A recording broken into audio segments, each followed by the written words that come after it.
चाहिए। प्यारे देशवासियों, आने वाली शताब्दी हमारी है, हमारे प्यारे देश भारत की है और हम शीघ्र ही दुनिया में आध्यात्मिक गुरु ही नहीं बना आर्थिक शक्ति भी बन जाएंगे।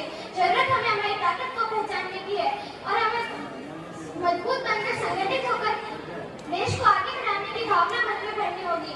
मायूसी की भावना आते हुए हमारे दिल से हमेशा के लिए दूर रहे। मायूस मत होना, जिंदगी से किसी भी वक्त तेरा नाम हो सकता है। मायूस मत होना, जिंदगी से किसी भी वक्त तेरा नाम हो सकता है। अगर दिल में हो आग और हौसला बुलंद, तो चाय बेचने वाला भी देश का प्रधानमंत्री बन जाता है, तो चाय बेचने वाला भी देश का प्रधानमंत्री बन जाता है। अब दोस्तों, ये देशभक्ति होती क्या है?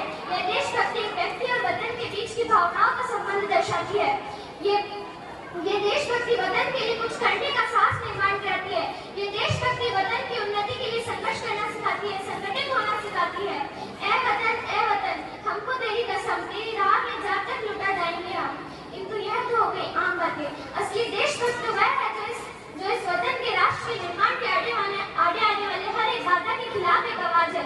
फिर चाहे वह सरकार द्वारा निर्मित हो, चाहे कोई भी अलगाववादी, धार्मिक, जातिवादी, संकुचित समुदायवादी या दंगलशाहीवादी कोई भी बाधा हो, तथा राष्ट्र के मान सम्मान और विकास हेतु आने वाली हर एक बाधा को दूर करना और परिवार के सदस्य को हैसियत से नहीं किंतु राष्ट्र के प्रथम नागरिक के तौर पर अपने मूल्य संविधानिक कर्तव्यों का पालन करना ही देशभक्ति है। यह देशभक्ति हमें सिखाती है हमारे संविधान को अबाधित करने का प्रयास करना, क्योंकि हमारे देश के विविध धर्म के रूप से रंगों में सजी इस भारत देश में कुरान कहता है मुसलमान बनो, भगवत गीता कहती है हिंदू बनो, किंतु हमारे भारत का संविधान एकमात्र है जो कहता है भारतीय बनो।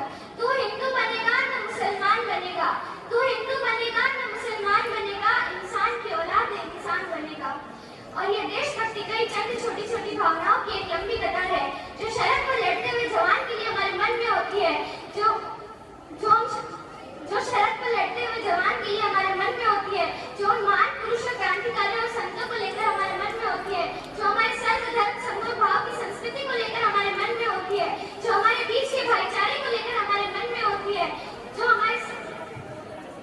हमारे सर्वधर्म समूह भाव की संस्कृति को लेकर हमारे मन में होती है। अगर इसी देशभक्ति से राष्ट्र निर्माण करना है तो जरूरी है सबका साथ और सबका विकास। और जब अब हम संगठित होकर साथ चलने लगेंगे तब ये तमाम दुनिया खुद हमारे प्यारे भारत के चरणों में झुक जाएगी। अब ये राष्ट्र निर्माण तब तक संभव नहीं होगा जब तक यहाँ होने वाली चंद छोटी छोटी समस्याओं का हल नहीं निकाल लिया जाता।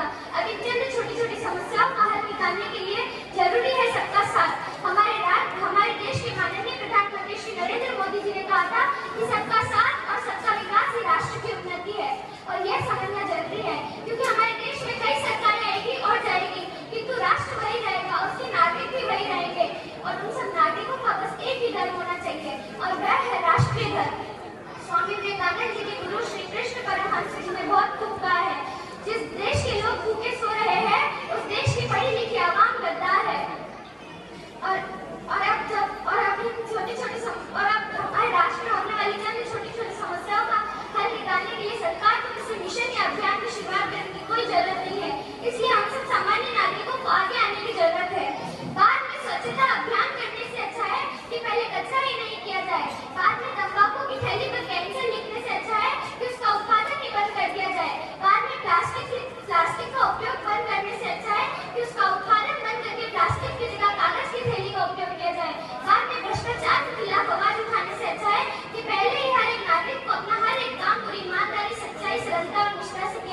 शानदार प्रस्तुति। ना पूछो जमाने